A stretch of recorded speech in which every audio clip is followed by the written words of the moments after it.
देखिए बच्चों, ये एक इनका क्वेश्चन है बच्चे का, ठीक है ना। तो इसको मैं आपको एक्सप्लेन करता हूँ जरा।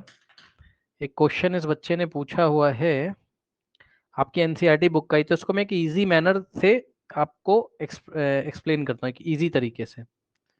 ठीक, देखिए जरा। अभी हम लोग मैथ्स स्टार्ट करेंगे, पहले इनकी बातों का जवाब दे दें। ठीक, अभी हम लोग मैथ्स स्टार्ट करेंगे, पहले इनकी बातों का जवाब दे दें। एक बच्चे ने क्वेश्चन किया, आप लोग भी देख सकते हो बच्चों। ये वाला शायद आपको मेरी वीडियो में ना समझ में आ रहा हो, तो यहाँ पे मैं आपको एक्सप्लेन करता हूँ एक इजी तरीके से। देखिए, ये force and laws of motion का बच्चों क्वेश्चन है, तो इसका एक इजी मैनर देखिए। इजी मैनर देखिए इसका एक। देखिए बच्चों, पहले सिचुएशन समझो चल क्या रहा है क्वेश्चन में। Akhtar, Kiran and Rahul were riding in a motor boat. There was, है ना, तीनों लोग एक कार में जा रहे थे। तीन फ्रेंड है, एक कार में जा रहे हैं। नाम क्या है? Akhtar, Kiran and Rahul. High velocity से जा रहे थे एक्सप्रेस वे पे, है ना। एक्सप्रेस वे पे लोग तेजी से कार चलाते हुए जाते हैं। तो जब कार चलाते हुए जा रहे हैं बच्चों ऐसा तेजी से, ठीक है ना, तो ध्यान से चेक करिए हुआ क्या। सामने से एक इंसेक्ट आए, इंसेक्ट कीड़े मकोड़े जो होते हैं छोटे छोटे, तो वो आके विंड शीट पे, कार की जो विंड शीट होती है आगे, उस पे आके टकरा गया और स्टक हो गया, चिपक के मर गया वो उस पे। भाई आपने कभी ऐसा देखा होगा ना, आप कार से या बस से जा रहे हो या आप स्कूटर से जा रहे हो, तो आपने हेलमेट लगाया होता है, वैसे तो हेलमेट लगाना चाहिए। आप हेलमेट लगाते हो तो सामने से कोई इंसेक्ट आके ऐसा टकरा जाता है बहुत तेजी से, वो उसी में चिपक के मर जाता है हेलमेट में ही, है ना। अगर आप हाई वेलोसिटी से जा रहे हो, कभी आपने ऐसा देखा है? तो ध्यान से चेक करिए बच्चों, देखिए ये कार है इसकी, समझना जरा, देखो ये इसकी कार है इस तरीके से, और तीनों बंदे इसमें जा रहे हैं। ठीक, और यहां से समझिएगा जरा ध्यान से बच्चों, ये कीड़ा है इंसेक्ट, ये इंसेक्ट है। ठीक, तो ये दोनों ऑपोजिट डायरेक्शन में आ रहे हैं। ठीक, मतलब समझ रहे हो ना, कार ऐसे आ रही, ये देखो कार ऐसे आ रही, और ये ऐसे आ रहा है इधर, ये ऐसा इसमें स्टक हो गया। अब कार ऐसे इसको लेके चली जाएगी। ठीक, चलो तो ये बात हो गई, यानी कि दोनों ऑपोजिट डायरेक्शन में आ रहे हैं, समझना जरा। ठीक, अब मुझे भाई एक बात बताओ, ध्यान से मैं आपसे सवाल पूछूंगा, बताना। एक बात बताओ कि यहां पर सिस्टम में कौन कौन मौजूद है? क्यों भाई, यहां पर सिस्टम में कौन कौन मौजूद है, यानी कि सिस्टम किसका किसका है? तो जवाब है कार का। कार में ही वो सारे बंदे भी आगे जो अंदर बैठे हुए हैं, तो बस मैं टोटल कार की बात कर रहा हूं। कार के अंदर ही वो सारे बंदे आगे जो कार में बैठे हुए हैं, यानी कि बच्चों सिस्टम बनेगा कार एंड इंसेक्ट का सिस्टम है। बोलो बोलो बोलो, कार और इंसेक्ट का सिस्टम है। अब मुझे बताओ, अगर इनका सिस्टम है, क्या कोई एक्सटर्नल फोर्स लगा है? जल्दी बताओ, क्या कोई एक्सटर्नल फोर्स लगा है? बाहर से आके किसी ने फोर्स लगाया? बोलो बोलो बोलो, क्या कोई एक्सटर्नल फोर्स लगा है? नहीं। सिस्टम, सिस्टम किसका है? इंसेक्ट और कार का। तो भाई जब ये इंसेक्ट आके कार पे टकराएगा, तो इंसेक्ट ने जितना फोर्स कार पे अप्लाई किया है एक्शन, उतना ही कार इंसेक्ट पे अप्लाई करेगी रिएक्शन, और कोई एक्सटर्नल फोर्स नहीं लगाए, यानी कि टोटल मोमेंटम कंजर्व रहेगा। मानते हो कि नहीं इस बात को? ठीक, तो बच्चों ध्यान से सुनिए, नो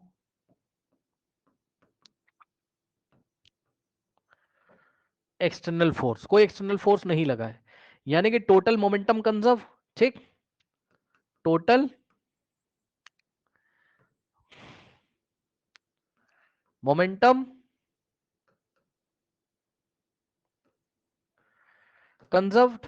ठीक, तो ये बस ऐसे ही मैं आपको इंफॉर्मेशन दे रहा हूं।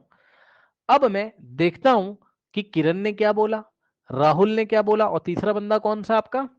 अख्तर, अख्तर ने क्या बोला, है ना। तो देखो बच्चों जरा ध्यान से, आइए देखते हैं इन लोग के बीच में क्या बातचीत हो रही है। देखिए कह रहा है कि it got stuck on the windscreen, Akhtar and Kiran started pondering over the situation. Kiran suggested, अब देखना बच्चों ध्यान से, किरण ने क्या बोला, किरण की बात को देखिए। किरण ने क्या बोला, थोड़ा ध्यान दोगे क्या? किरण ने देखो क्या बोला, किरण क्या कहती है? किरण कहती है कि suggested that the insect suffered a greater change in the momentum as compared to the change in momentum of the motor car, because change in the velocity of the insect was much more than that of the motor car. सुनो ध्यान से, किरण का कहना है क्या, जब insect car पे टकरा गया तो किरण क्या बोलती, किरण कह रही कि चेंज इन द मोमेंटम, ये देखो, greater change in the momentum as compare to the momentum of the motor car. अब देखो मैं आपको बताता हूं लड़की क्या कहती, किरण। एक बात बताओ भाई जरा, ये किरण का स्टेटमेंट देखना जरा, ये आके इस पे टकरा गया, समझो जरा ध्यान से,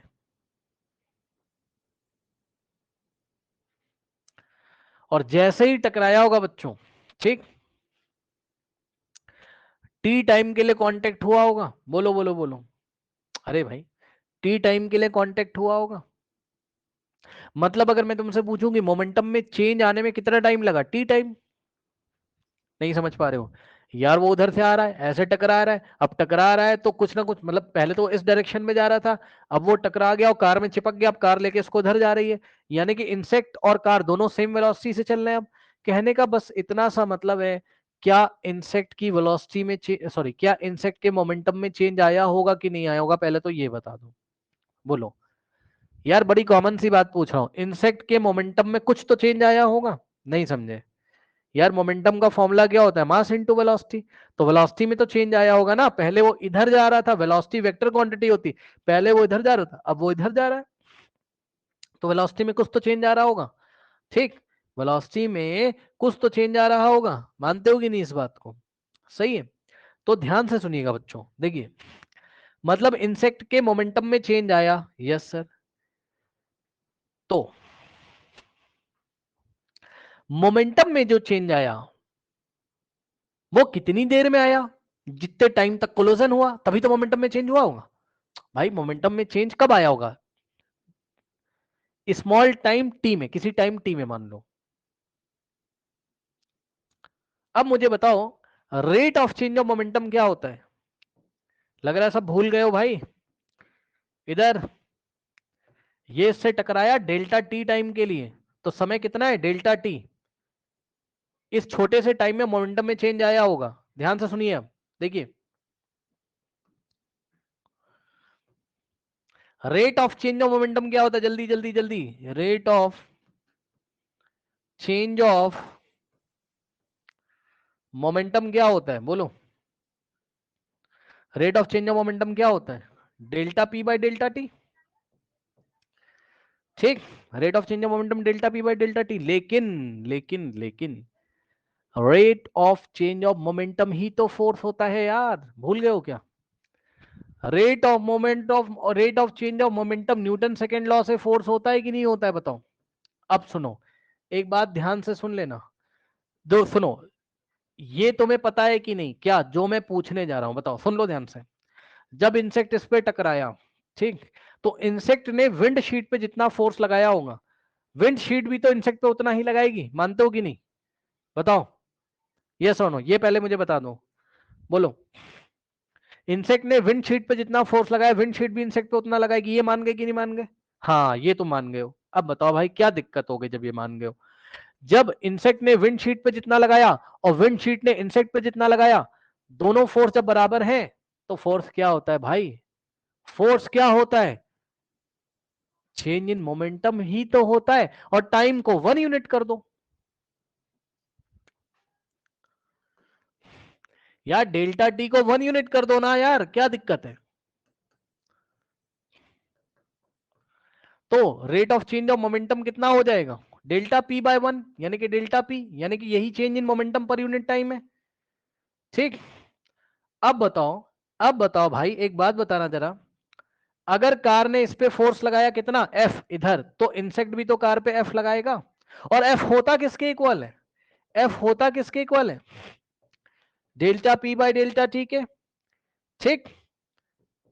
तो एक बात बताओ, एक बात बताओ, जब दोनों का फोर्स सेम है, यानी कि इक्वेशन 1 हो गई है, और ये हो गई इक्वेशन 2, सही है, और दोनों के लिए डेल्टा टी सेम है, सुन लो, इसका डेल्टा P1, अरे यार देखो मुझे पता नहीं समझोगे, सुनो ये डिफिकल्ट, इधर देखो मैं बता रहा हूं, मेरी बात ध्यान सुनो, देखो इधर देखो, मेरी बात ध्यान से सुनो, ध्यान से सुनो, मेरी बात ध्यान सुनो, देखो मैं क्या कह रहा हूं तुमसे समझना,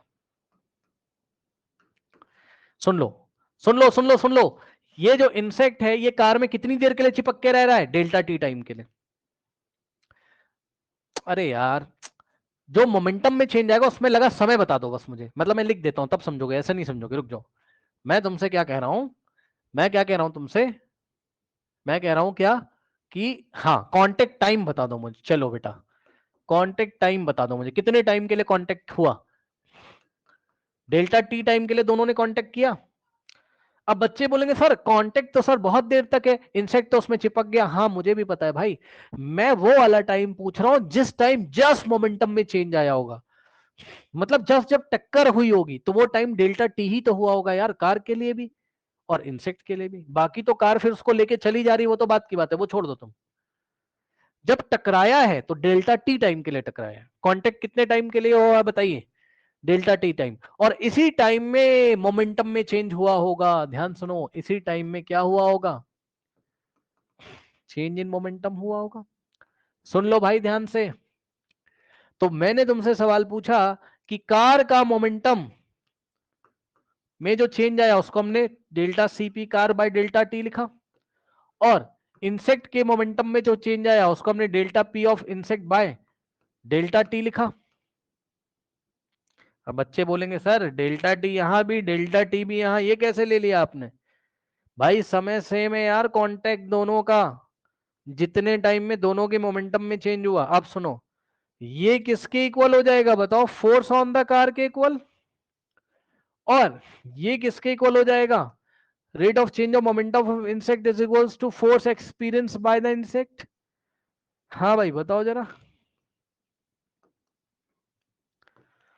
ओके, और सुनो, अब ध्यान से सुन लेना। क्या कहते हैं, हाँ ये इक्वेशन वन है और ये इक्वेशन टू है। आपको पता है एक्शन रिएक्शन लॉ से दोनों फोर्स इक्वल है। ठीक है, मतलब कार के ऊपर लगने वाला force, force on the car is equals to force on the insect, दोनों बराबर हो जाएंगे एक्शन रिएक्शन से। ठीक है, अब सुनो, वैल्यू रख दो भाई, ये वाली वैल्यू यहां रखो, delta P of car by delta T is equals to delta P of insect by delta T. Delta T दोनों का सेम था, कट जाएगा। वही तो मैं तुमसे स्टार्टिंग में बोल रहा था, क्या कि डेल्टा टी को वन ले लो, मत लो भाई मत लो, डेल्टा टी को डेल्टा टी रहने दो। वो कांटेक्ट ऑफ टाइम तो दोनों के लिए वैसे भी सेम है ना, तो ये कट जाएगा। अब बताओ क्या रिजल्ट मिला, बोलो। Delta P of car is equals to delta P of insect, मिला कि नहीं मिला बताओ? मतलब जो चेंज इन मोमेंटम इंसेक्ट में आया है, डेल्टा का मतलब change, change in momentum of the insect is equals to change in momentum of the car. दोनों के मोमेंटम में सेम चेंज आया है कि नहीं आया बताओ? तो इसका मतलब किरण रॉन्ग है, किरण रॉन्ग है, किरण इज रॉन्ग। क्योंकि किरण ने क्या बोला था, पढ़ो। किरण ने बोला था change in momentum as compare to, मतलब इंसेक्ट को ज्यादा ग्रेटर चेंज इन मोमेंटम मिला है, ऐसा नहीं है, दोनों का मोमेंटम सेम है। कोई डाउट है जल्दी से बताओ किरण के बारे में? किरण के बारे में कोई डाउट है? नहीं। अब आओ भैया दूसरे बच्चे को देखते हैं। दूसरा बच्चा कौन सा था बताओ? दूसरा बच्चा कौन सा था? Akhtar. Akhtar said that since the motor car was moving with a larger velocity. अब सुनो, अख्तर को कहने दो यार जो भी कह रहा है, बस तुम ये देख लो कि अख्तर का कंक्लूजन क्या आ रहा है। It exerted a greater force on the insect, as a result insect died. Akhtar भी गलत है। अख्तर ने क्या बोला कि larger force on the insect. हाँ भाई, एक बात बताओ जरा, इंसेक्ट पे क्या ज्यादा फोर्स लगेगा और कार पे कम लगेगा? बोलो बोलो बोलो जल्दी से। अभी तो पढ़ा है एक्शन रिएक्शन से, क्या इंसेक्ट पे ज्यादा फोर्स लगेगा और कार पे कम लगेगा? क्या ऐसा है क्या बताओ? दोनों पे इक्वल एंड अपोजिट फोर्स लगेंगे भाई। आप लगा दो ना थर्ड लॉ, क्या दिक्कत है? तो भाई अख्तर भी गलत हो गया, अख्तर भी गलत हो गया। ठीक, अब राहुल, देखते हैं राहुल ने क्या कहा, देखते हैं राहुल ने क्या कहा। Rahul while putting an entirely new explanation, okay, The motor car and the insect experience same force and change in their momentum. Comment on this suggestion. तो भैया चेक कर लो, राहुल इज द करेक्ट. क्यों? राहुल ने बोला कि कार और इंसेक्ट दोनों का फोर्स सेम है और दोनों का चेंज इन मोमेंटम भी सेम है. यही तो हमने प्रूफ किया है. बताओ आया कि नहीं आया, बताइए.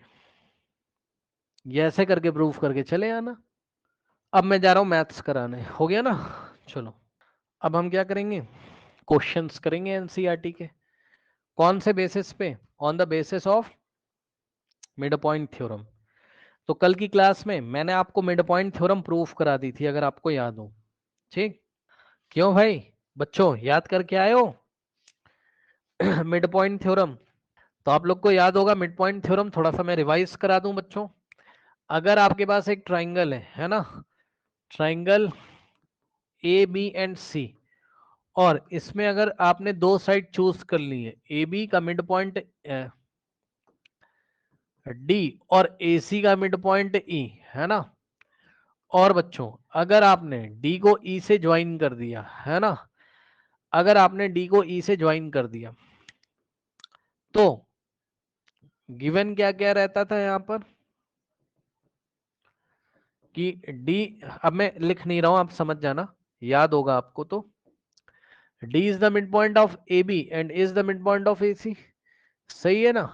तो को क्या क्या रिजल्ट आते थे? Number one, DE is parallel to BC and DE is equals to half of BC, है ना. ठीक है. ओके, ये बात आपने सीखी थी. और बच्चों इसका कन्वर्स भी आपने सीखा था कल, कन्वर्स ऑफ मिड पॉइंट, है ना, मिड पॉइंट थ्योरम.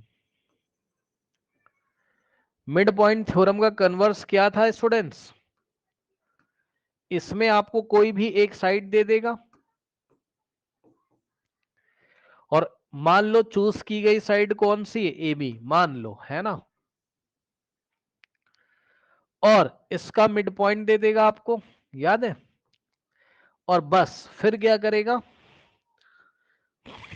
यहां से एक लाइन ड्रॉ कर देगा जो कि अनदर साइड के पैरेलल होगी. मतलब ये जो लाइन एल होगी वो बीसी के पैरेलल होगी, ये दे देगा, और ये मिड पॉइंट.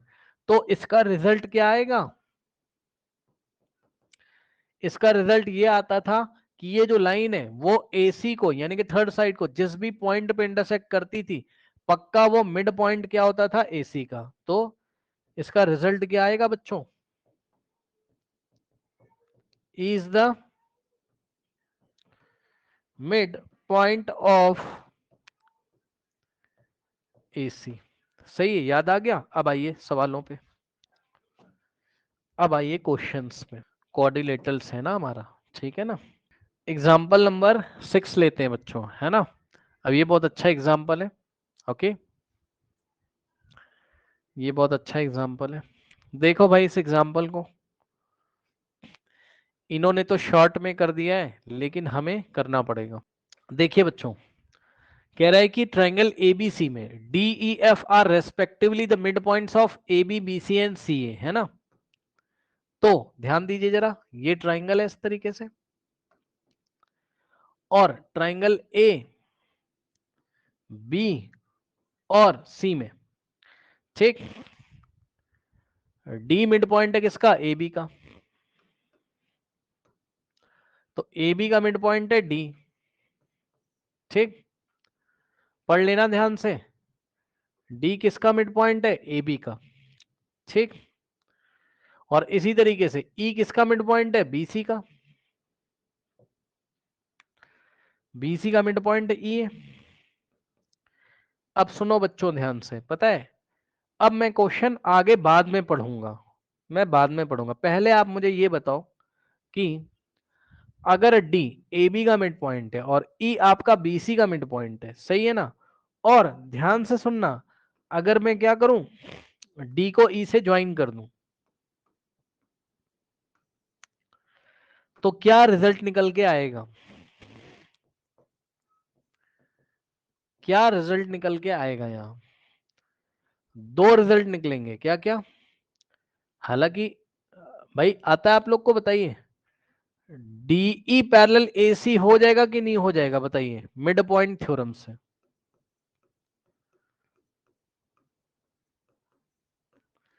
ठीक।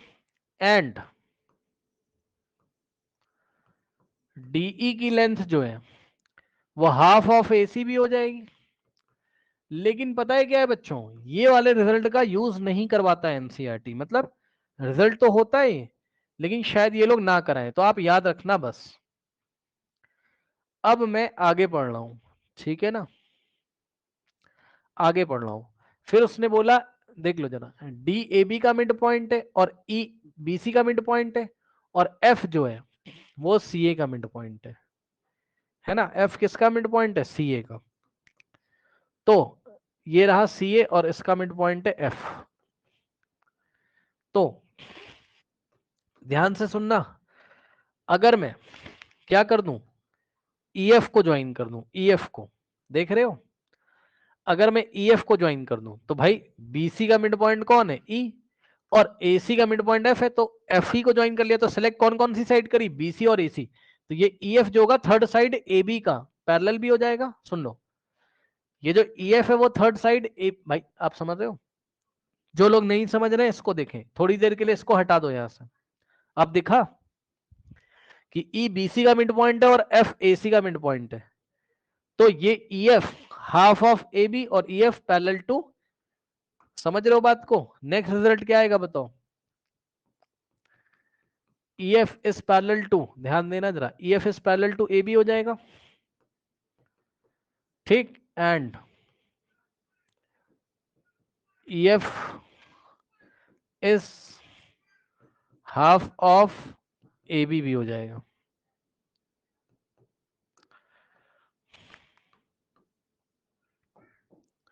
इसका काम ये लोग नहीं लेंगे तो मैं भी नहीं ले रहा हूं। ठीक, आया कि नहीं आया? अब सुनो, एक बार बताओ, डी मिड पॉइंट है AB का और F मिड पॉइंट है AC का। थोड़ी देर के लिए इसको डिलीट कर दो, इन दोनों को डिलीट कर दो, और ज्वाइन किसको कर दोगे आप? D को E से, सॉरी D को F से। तो रिजल्ट क्या आएगा? DF पैरेलल BC हो जाएगा और DF हाफ ऑफ BC हो जाएगा। ठीक, DF पैरेलल क्या हो जाएगा? BC and DF is half of BC। ये सारे रिजल्ट कैसे आ रहे हैं? मिड पॉइंट थ्योरम से, इसका यूज नहीं करेंगे। तो ये रिजल्ट आ रहे हैं। अब आप इसको ज्वाइन कर दीजिए बच्चों वापस से। तो जब आप वापस से ज्वाइन करोगे तो ये एक ट्राइंगल बीच में बन के आ रहा है, ट्राइंगल DEF। ठीक, तो उसने आपको क्या प्रूफ करने के लिए बोला है? पढ़ो, show that triangle ABC is divided into 4 congruent triangle by joining DEF। DEF को ज्वाइन कर रहे हैं तो हमारे पास, हमें ये प्रूफ करना है कि 4 कॉन्ग्रुएंट ट्राइंगल आ रहे हैं। कितने? 4। मतलब समझो, हमें क्या प्रूफ करना है कि ये वाला ट्राइंगल, ये वाला ट्राइंगल, ये वाला ट्राइंगल और ये वाला ट्राइंगल, ये सब आपस में कॉन्ग्रुएंट है। अब सुनो, तो ये हम प्रूफ करेंगे, लेकिन पता है बच्चे क्या बोलेंगे? बच्चे बोलेंगे सर, सर नेमिंग कैसे करोगे सर कॉन्ग्रुएंट जब दिखाओगे तो सर? तो सुनिए सर ध्यान से, नेमिंग की टेंशन आप मत लो। मतलब जो जो दिखता जा रहा है करते जाना। क्या सर? जो जो दिखता जा रहा है करते जाना। और सुनो, जो बीच में ट्रायंगल दिखाई पड़ रहा है ना बच्चों, बीच में, उसको कॉमन सबके साथ लेना। क्या सर? सुनो, ये जो बीच में ट्रायंगल दिखाई पड़ रहा है ना, इसको इसके साथ भी लेना, एक बार इसको इसके साथ लेना, एक बार इसको इसके साथ लेना। मतलब सर अभी करके दिखा रहा हूं तो पता चल जाएगा, रुक जाओ, अभी करके दिखा रहा हूं तो आपको पता चलेगा कि मैं क्या कहना चाहता हूं। ठीक है स्टूडेंट्स, ओके। नाउ देखिए, देखो परेशान मत होना, मैं बता रहा हूं कैसे करोगे आप। देखो, एक बार आप क्या करोगे बच्चों, ध्यान सुनो, ये वाला ट्राइंगल और ये वाला ट्राइंगल ले लो, ठीक। और ट्राइंगल लेने से पहले मुझे ये बताओ जरा, ध्यान से सुनना, क्या डीएफ पैरेलल बीसी है? चेक करो डीएफ प्रूफ, देखो इसका, सुन लेना भाई ध्यान से, बोलो बोलो बोलो, क्या डीएफ पैरेलल बीसी है? Yes sir. तो अगर डीएफ पैरेलल बीसी है तो डीएफ पैरेलल बीई भी तो हो जाएगा।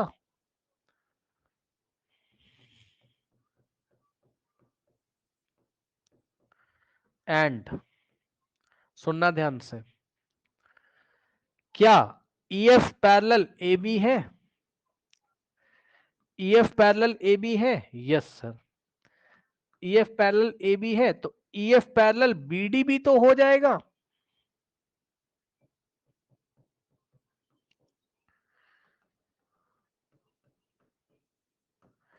ठीक, अब मुझे एक बात बताओ, मुझे एक बात बताओ, अगर ये डीएफ पैरेलल बीई दिखा दिया आपने और ईएफ पैरेलल बीडी दिखा दिया तो ऑपोजिट साइड पैरेलल दिखा दिए, ये वाला इसके पैरेलल, ये वाला इसके पैरेलल, तो ये डीएफईबी क्या बन जाएगा? पैरेललोग्राम।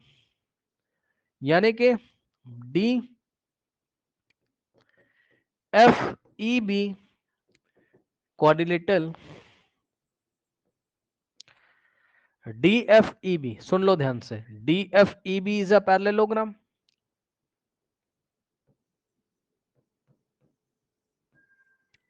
हाँ भाई, आया कि नहीं आया बताओ?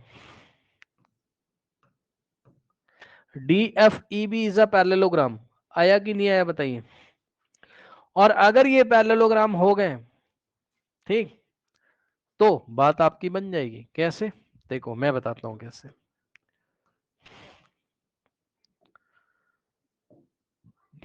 ये एंगल x है तो ये भी x हो जाएगा कि नहीं हो जाएगा? ऑल्टरनेट से बोलो बोलो बोलो फटाफट बोलो, हो जाएगा, ठीक।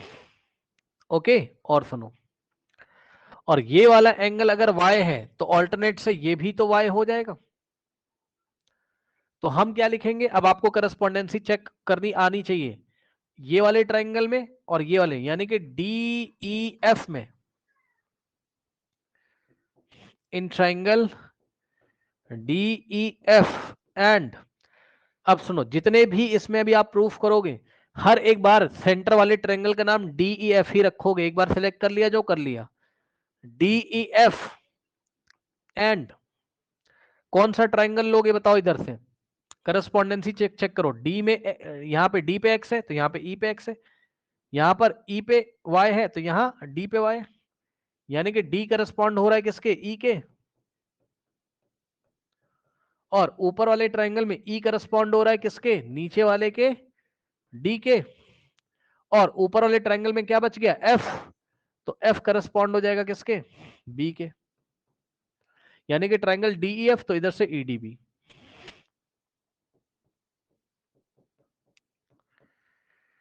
अब क्या लग जाएगा बोलो? एंगल साइड एंगल, और यहां से भी एंगल साइड एंगल, भाई डीई दोनों में कॉमन हो जाएगा ना।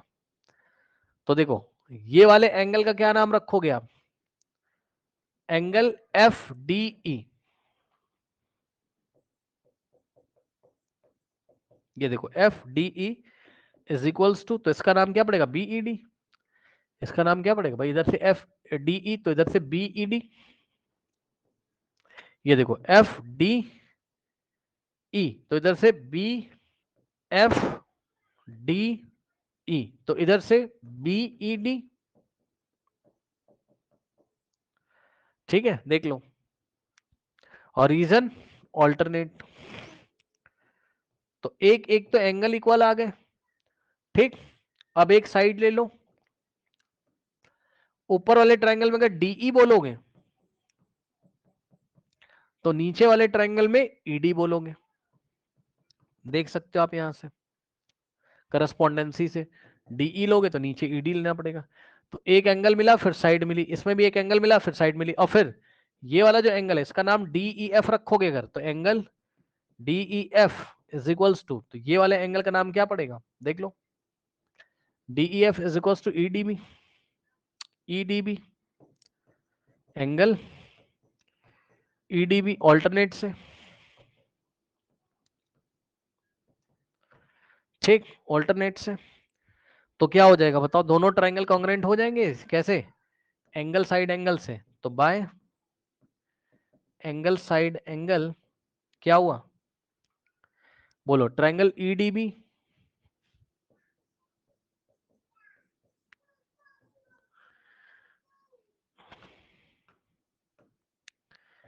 Is congruent to triangle DEF.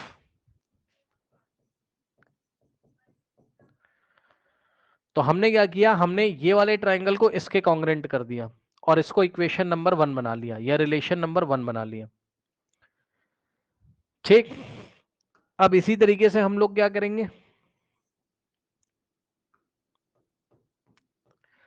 अब ये वाले ट्रायंगल को आप एक बार इसके साथ लोगे, ठीक। और ये लेने के लिए अब बताओ डीएफ किसके पैरेलल था, बीसी के पैरेलल। तो डीएफ किसके पैरेलल हो जाएगा, बोलो, ईसी के पैरेलल। तो डीएफ पैरेलल ईसी हो जाएगा भाई, डीएफ पैरेलल ईसी। और इसी तरीके से डीई पैरेलल एसी था तो डीई पैरेलल एफसी।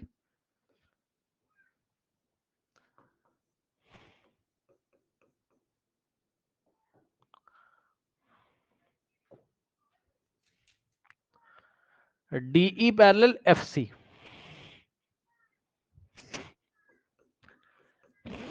ठीक। अब सुनो, जब ऐसा हो गया तो ये देखो D F C E parallelogram बन जाएगा कि नहीं बन जाएगा, चेक कर लो।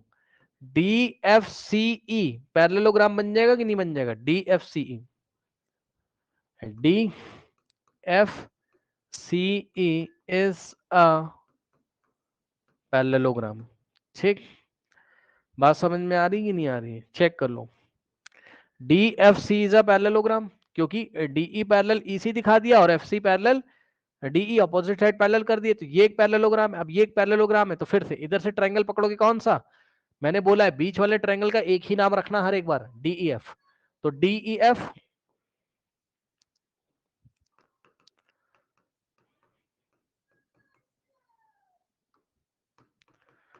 And triangle, in triangle DEF and triangle. अब ध्यान से चेक करो बच्चों, ये वाले ट्रायंगल का क्या नाम रखोगे, तो ये आपको सोच के लिखना पड़ेगा। देखो ये अगर y है तो ऑल्टरनेट से ये y हो जाएगा,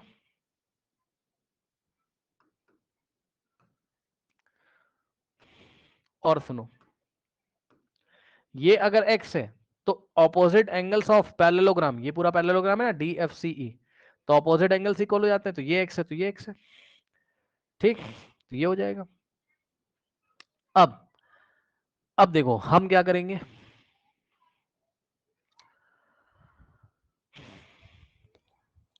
देखो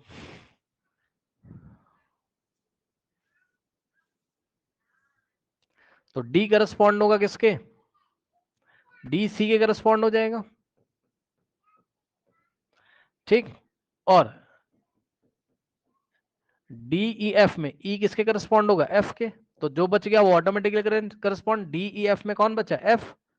तो F करस्पॉन्ड हो जाएगा किसके, नीचे में कौन बचा, E। यानी कि ट्राइंगल डीईएफ और सीईएफ में, डीईएफ और सीएफई में, चेक कर लो, डीईएफ और सीएफई में, सीएफई में कॉन्ग्रुएंसी लगाएंगे अब, ठीक। तो ट्राइंगल डीईएफ के साथ क्या चलेगा, सीएफई।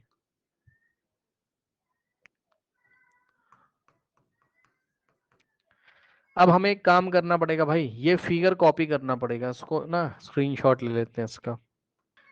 हाँ भाई, अब बताओ ये वाले एंगल को आप क्या बोलोगे, angle EDF is equals to EDF. तो अगर इसको बोलोगे ईडीएफ तो क्या बोलना पड़ेगा, इसको क्या बोलना पड़ेगा, एफ सी ई, एफ सी ई। और रीजन क्या है, ये पैरेललोग्राम में ऑपोजिट एंगल्स हैं, पैरेललोग्राम DFCE में opposite angles of parallelogram DFCE।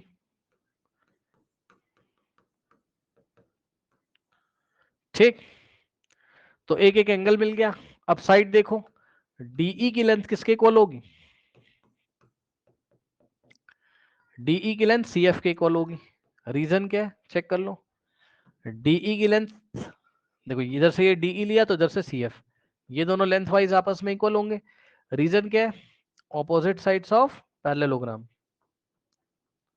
DFCE के क्या है, ये ऑपोजिट साइड्स हैं, opposite sides of parallelogram are equal. और उसके बाद ये देखो, ये एंगल लिया, फिर ये साइड ले ली, यहां से ये एंगल लेके ये साइड ले ली, फिर यहां से ये एंगल ले लो, यानी कि angle DEF is equals to, अगर एंगल DEF लोगे तो CFE लेना पड़ेगा, CFE, एंगल CFE। और रीजन क्या है, ऑल्टरनेट। चेक कर लो, ये DEF और CFE दोनों क्या हैं, ऑल्टरनेट इंटीरियर एंगल्स है। तो क्या लग गया, बोलो, एंगल साइड एंगल, तो बाय एंगल साइड एंगल से क्या हो जाएगा, ट्राइंगल DEF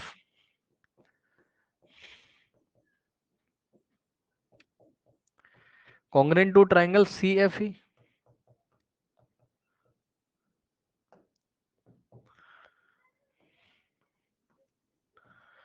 ठीक, या आप क्या बोल सकते हो, इसी को ठीक से लिखोगे तो कैसे लिखोगे, बोलो, इसी को ठीक से लिखोगे तो CFE, triangle CFE is congruent to triangle DEF। ठीक, ये रिलेशन नंबर 2 हो गया।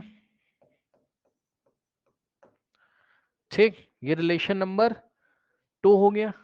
ठीक, अब हम क्या करेंगे, ध्यान से सुनो, अब हम ये वाले ट्राइंगल को और ये वाले ट्राइंगल को लेंगे और कॉन्ग्रेंट कर देंगे। ठीक, तो फिर से डायग्राम कॉपी करेंगे। EF पैरेलल AC AB था, तो EF पैरेलल AD हो जाएगा।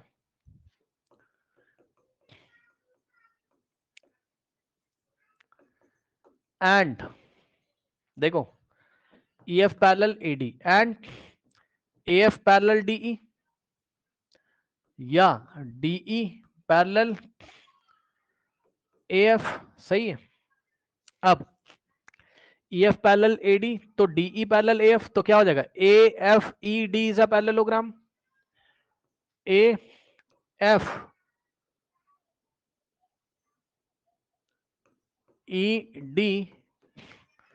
Is a parallelogram, opposite side parallel है। अब सुनो, अब ध्यान चेक करना, तो अगर ये y है तो ये y हो जाएगा, यानी कि ऑपोजिट एंगल इक्वल। ठीक, तो DEF ट्राइंगल पकड़ेंगे हम लोग, E करस्पॉन्ड होगा A के। और सुनो, अगर ये x है तो ऑल्टरनेट से ये वाला x हो जाएगा, यानी कि D करस्पॉन्ड हो जाएगा F के। तो जो बच गया, क्या बचा, DEF में F बच गया और ऊपर वाले ट्राइंगल में D बच गया, तो F करस्पॉन्ड किसके हो जाएगा, D के। तो ट्राइंगल DEF और AFAD में, so in triangle DEF and triangle DEF और ट्राइंगल FAD में, इन दोनों ट्राइंगल में कॉन्ग्रेंट करो। कैसे करोगे, देखो, ये वाला एंगल इसके इक्वल है, यानी कि DEF एंगल, ये भी y हो जाएगा ना, opposite sides of opposite angles of parallelogram. DEF is equals to angle DEF is equals to FAD। FAD. Reason opposite angles of parallelogram. कौन सा पैरेललोग्राम है? AFED. ठीक, ओके। अब सुनो, ये वाली जो साइड है DE का लेंथ किसके इक्वल हो जाएगा? ये DE का लेंथ किसके इक्वल हो जाएगा? FA के। DE is equals to FA, opposite sides of parallelogram.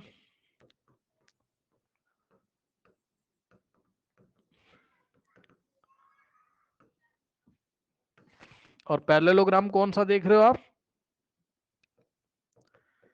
AFED। देख लो भाई, AFED। ठीक, तो एक एंगल मिला, फिर साइड मिली, अब एक एंगल और ले लो। ये वाला जो एंगल है इसका नाम है EDF। Angle EDF is equals to, यहां से देख लो, EDF is equals to AFD। देख लो, EDF is equals to AFD। AFD alternate interior angle, दोनों एक्स एक्स है।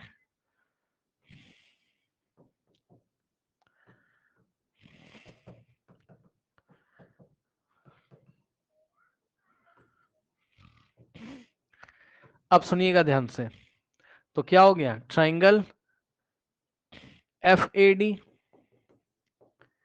Is congruent to triangle DEF। ये बन गया रिलेशन नंबर 3। ठीक है, तो आपने क्या देखा? एक बार हमने, अब हम फिर से आपको एक चीज दिखाते हैं, देखिए। और इसी में एक और क्वेश्चन मैं आपको बताता हूं कि एग्जाम में क्या पूछता है, वो भी बताऊंगा। ठीक, ध्यान से चेक करो बच्चों। एक बार आपने क्या किया, इसको इसके कॉन्ग्रेंट किया था, वो रिलेशन नंबर 1 था। DEF को किसके कॉन्ग्रेंट किया था, जाके देखो। सबसे फर्स्ट रिलेशन क्या आया था? Number 1, EDB is congruent to DEF। EDB triangle EDB is congruent to triangle DEF। ये रिलेशन नंबर 1 था। ठीक, उसके बाद आपने क्या किया? फिर आपने ये वाले ट्राइंगल को, बीच वाले को इसके साथ पकड़ा और कॉन्ग्रेंट किया, यानी कि रिलेशन नंबर 2 क्या था बताओ? CFE is congruent to DEF, है ना? CFE triangle CFE is congruent to triangle DEF। ये सेकेंड रिलेशन है। फिर आपने क्या किया? फिर आपने ये वाला ट्राइंगल बीच वाला पकड़ा इसके साथ, है ना, और थर्ड रिलेशन बनाया, यानी कि कहा गया? FAD is congruent to DEF। Triangle FAD is congruent to triangle DEF। ये आपने थर्ड रिलेशन बनाया। अब इतने तो आप भी समझदार हो कि सबके अगर राइट हैंड साइड इक्वल है तो लेफ्ट हैंड इक्वल का मतलब है ये इसके, मतलब सारे के सारे ट्राइंगल सेम ट्राइंगल के कॉन्ग्रेंट है। इतना तो दिमाग लगा सकते हो ना कि ये तीनों ट्राइंगल अगर सेम ट्राइंगल DEF के कॉन्ग्रेंट है तो ये आपस में कॉन्ग्रेंट हो जाएंगे कि नहीं हो जाएंगे बताओ? ये सारे के सारे आपस में कॉन्ग्रेंट होंगे और ये DEF के कॉन्ग्रेंट भी होंगे। मतलब हम लिखेंगे फ्रॉम रिलेशन, इक्वेशन नहीं लिखी है, रिलेशन लिखी है। फ्रॉम रिलेशन, इक्वेशन में तो इक्वल टू आता है, इक्वल टू तो नहीं लगा है ना, रिलेशन है। फ्रॉम रिलेशन 1 2 एंड 3 क्या बोलोगे आप बताओ? आप बोलोगे triangle EDB is congruent to triangle CFE is congruent to triangle FAD is congruent to triangle DEF। बस आपको यही प्रूफ करना था। पढ़ लो ध्यान से, यही प्रूफ करना था कि चारों के चारों ट्राइंगल कॉन्ग्रुएंट है, हेंस प्रूफ्ड। यही तो कह रहा था कि अगर हम ए बी के mid point D, B C के मिड पॉइंट ई और ए सी के मिड पॉइंट एफ को ज्वाइन करें तो जो ट्राइंगल बनते हैं कितने, 1 2 3 4, चारों आपस में क्या होंगे, कॉन्ग्रुएंट। तो ये हमने प्रूफ कर दिया। अब मैं आपको एक बात बताता हूं, कि बच्चों एग्जाम में क्या क्वेश्चन आ सकता है ना। एग्जाम में क्वेश्चन क्या आ सकता है, ध्यान से सुनिए एग्जाम का क्वेश्चन। देखिए सबसे पहले तो आप एक नोट लगाओ कॉपी में, क्या नोट। बच्चों अगर ट्राइंगल कॉन्ग्रुएंट होते हैं तो उनके एरिया भी इक्वल होते हैं। सुना ध्यान से, क्या कहा, बोलो बोलो बोलो। अगर ट्राइंगल कॉन्ग्रुएंट होते हैं तो उनके सरफेस एरिया भी इक्वल होते हैं। मतलब सर समझा दो जरा, आइए समझाते हैं आपको। मान लीजिए बच्चों, ध्यान से चेक करिए, जस्ट एग्जांपल दे रहा हूं, जरा ध्यान से समझना। मान लो मेरे पास दो ट्राइंगल्स है बच्चों, वो आपस में कॉन्ग्रुएंट है, ठीक है, ए बी सी डी। ठीक, मान लो ट्राइंगल ए बी सी जो कॉन्ग्रुएंट है, अरे भाई मान लो, आपको मैं ऐसे ही बता रहा हूं, मान लो अगर ये triangle A B C congruent है किसके, triangle C D B A के, तो पता है इनके सरफेस एरिया भी इक्वल होते हैं। मतलब इस ट्राइंगल का ये जो सरफेस एरिया है पूरा ये वाला, देख रहे हो, ठीक, इस ट्राइंगल का जो सरफेस एरिया है, और ध्यान से सुनिएगा, और इस ट्राइंगल का जो सरफेस एरिया है ये वाला, ये आपस में इक्वल होगा।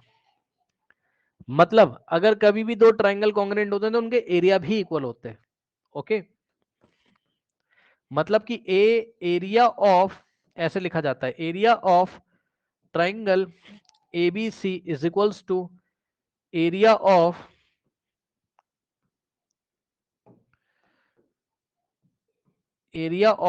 Triangle C D A. और इसी को शॉर्ट में ऐसे लिखा जाता है, area of triangle A B C is equals to area of triangle C D A. ठीक, तो यहां पे नोट लगा लो क्या, कि congruent triangles have equal area, congruent triangles have equal area. ठीक, congruent triangles have equal area, समझे। कॉन्ग्रुएंट ट्राइंगल के एरिया कैसे होते हैं, इक्वल होते हैं, ये बात नोट लगा ली। जब इक्वल होते हैं तो अब आप मुझे क्या बता सकते हो, बताओ, ये रिलेशन आया आपका। हाँ रुक जाओ एक मिनट, जरा वो एग्जाम में क्वेश्चन क्या करेगा वो ध्यान सुनो। क्वेश्चन आपको सेम देगा, सेम क्वेश्चन देगा और बोलेगा prove that,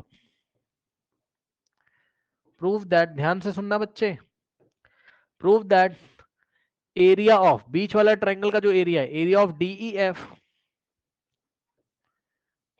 area of triangle DE F is equals to 1/4 times, समझ रहे हो, ये जो बीच में ट्राइंगल है ये 1/4 है, किसका, टोटल का, टोटल एरिया एबीसी का 1/4 पार्ट है, ये प्रूफ करना होगा आपको, is equal to 1/4 times of area of triangle ABC. ये देगा एग्जाम में, ऐसे करके देगा आपको एग्जाम में। बात समझ रहे हो कि नहीं समझ रहे हो, ये देखो, ये देगा एरिया ऑफ ट्राइंगल डीईएफ जो आता है वो 1/4 of the area of triangle ABC आता है। बात समझ रहे हो कि नहीं समझ रहे हो, ठीक है, ये चीज देगा। तो कैसे देगा मैं आपको बताता हूं कि अब सॉल्व कैसे करना है ऐसे सवाल को। तो जो अभी तक किया यहां तक तो आप ऐसे ही करोगे, बात समझना बच्चों, यहां तक तो आप ऐसे ही करोगे, मतलब सर यहां तक तो आप ऐसे ही करोगे जो अभी आपने किया हुआ है, ठीक, यहां तक तो आप ऐसे ही करोगे, बात समझ रहे हो,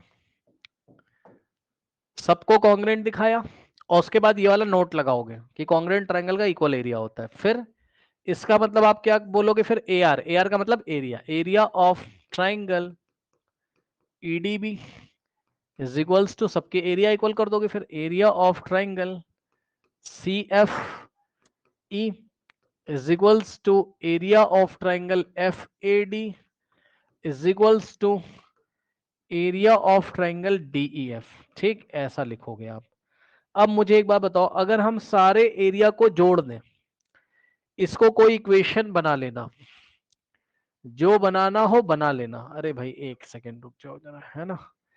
इसको कोई इक्वेशन बना लोगे बच्चों आप, भाई कोई भी इक्वेशन मान लो, फोर्थ इक्वेशन है ये। ठीक, अब सुनिएगा ध्यान से, एक बात बताओ, अगर मैं ये वाले ट्रायंगल का एरिया, ये वाले ट्रायंगल का एरिया, ये वाले ट्रायंगल का, इसको सबको ऐड कर दूं तो बड़े वाले ट्रायंगल का एरिया मिल जाएगा कि नहीं मिल जाएगा बताओ। एक दो तीन चार, चारों ट्रायंगल का एरिया अगर मैं ऐड कर दूं तो ट्रायंगल एबीसी का एरिया आ जाएगा कि नहीं आ जाएगा बताइए, आ जाएगा। ठीक, तो यही काम मैं करने जा रहा हूं। क्या, ध्यान से चेक करना क्या किया बच्चों मैंने, देखो मैंने क्या किया बच्चों, area of triangle EDB plus area of, सबको जोड़ दो, एरिया ऑफ ट्राइंगल सीएफई और plus area of triangle FAD, एक मिनट, एफएडी है ना, और plus area of triangle DEF. सबको जब जोड़ दोगे तो क्या आ जाएगा, एरिया ऑफ ट्राइंगल एबीसी आ जाएगा। ठीक, अब सुनो एक बात बताओ, तुम्हें क्या लेके आना है, राइट हैंड साइड तो तुम्हें एबीसी लेके आना है, और लेफ्ट हैंड साइड तुम्हें डीईएफ लेके आना है। सुनो ध्यान से, लेफ्ट हैंड साइड जरूरी नहीं कि वो डीईएफ लिख दे, वो डीईएफ की जगह एफएडी भी दे सकता है, सीएफई भी दे सकता है, ईडीबी भी दे सकता है, ठीक है ना, कुछ भी दे सकता है। तो भाई तुम कुछ भी लिख सकते हो, सबके एरिया तो आपस में इक्वल है। मतलब अभी तो मुझे क्या बचा के रखना है, डीईएफ, तो मैं इसको तो ऐसे बचा के रखूंगा, बाकी सबको मैं क्या लिख दूंगा बताओ। इसकी जगह तुम क्या लिख सकते हो बोलो, एरिया ऑफ ईडीबी की जगह क्या लिख सकते हो, एरिया ऑफ डीईएफ।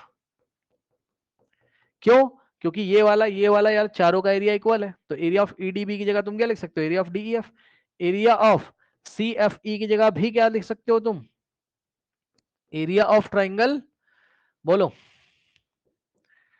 डीईएफ। और area of F A D की जगह भी क्या लिख सकते हो, एरिया ऑफ डीईएफ। और प्लस इसको ऐसे ही लिखेंगे, यानी कि area of triangle DEF is equals to area of triangle ABC. अब बताओ, एक बार, दो बार, तीन बार, चार बार कोई चीज ऐड होती तो फोर से मल्टीप्लाई हो जाएगा, यानी कि ये ऐड होके फोर टाइम्स क्या हो जाएगा, area of triangle DEF is equals to area of triangle ABC.